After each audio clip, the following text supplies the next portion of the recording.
This is Richard with Mister Quik Plumbing. I'm a field advisor. We're located here in Indianapolis, Indiana. We're going to talk about gas valves today.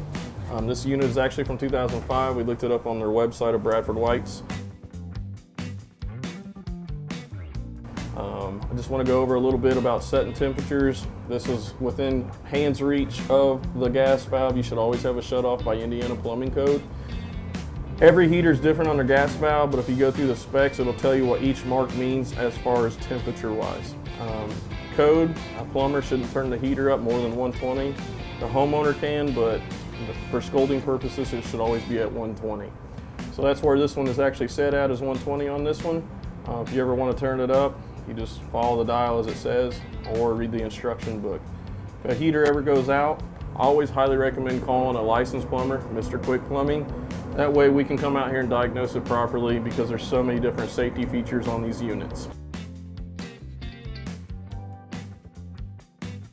It's very important to keep this at the 120, in my opinion, as a professional plumber. The reason being, a lot of customers like to turn it up to 130 because it's more hot water.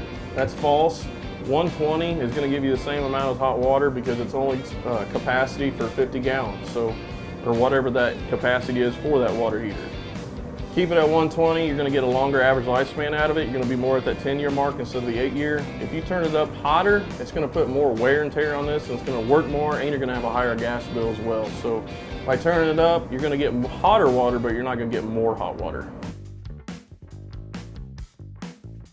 Top problems that happen with water heater gas valves, again, it's a thermostat. It's got a probe on the back of it that's a few inches long, and what happens is the calcium and lime builds up, again, from lack of maintenance, not having a water softener, or water softener is not up to par, or doing lack of maintenance on water softeners. So if this is not reading the right temperatures, or it has to bake through a bunch of sediment, you're not going to get the efficiency out of it, and it could shut down your water heater, and you may not have any hot water once it does that. So to make sure your water heater's up to code when it comes to connecting to a gas valve, is you always want to make sure there's a shutoff within reach.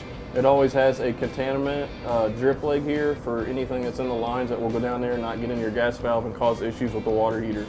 That is actually Indiana Plumbing Code to have an actual drip leg on the unit and a shutoff within hand's reach.